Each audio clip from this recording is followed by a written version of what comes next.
Hello guys, welcome back to my YouTube channel. For those that doesn't know me, or if it's your first time for watching, thank you for watching. My name is Casey Kelly.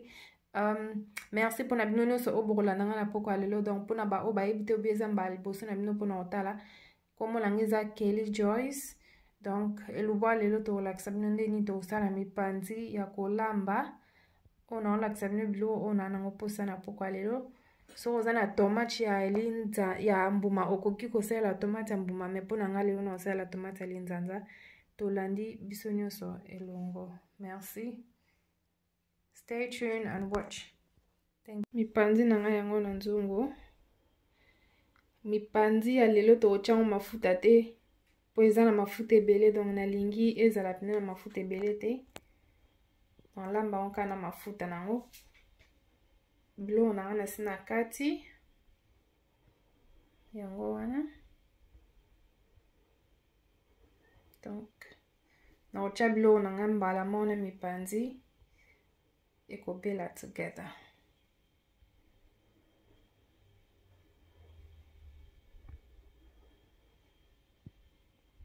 tolanda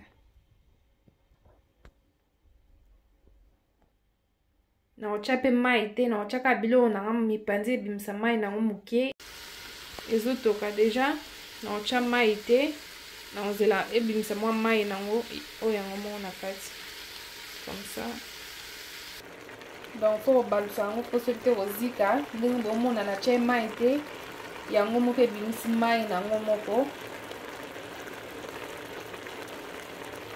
donc la minute to la maoka nani na mwa mai na ngo wana ebimsi wana ochaki bilo nyonso tu mbala moko nzela moko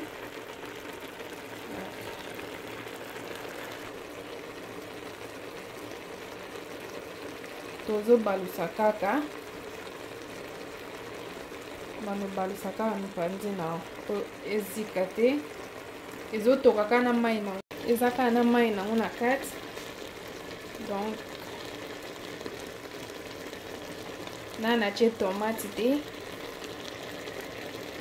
tomate na biso tochango sima on a tika mipanzi na mpona 15 minutes na yesko ko check yango kande bomona ke ezaka na mai nango kaka na che mai misusu te ezaka na mai nango zotoka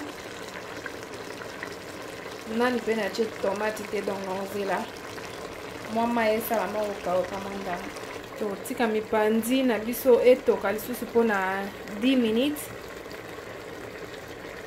nge to check yango lisusu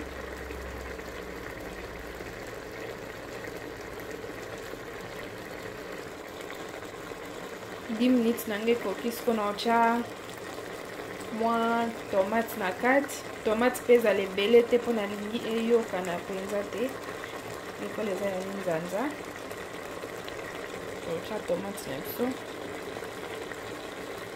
inside nde bomona na che moke kaka epesa mwa gu mosusu siko nde na obakisa na ocha mwa mai na kati ya biloko nanga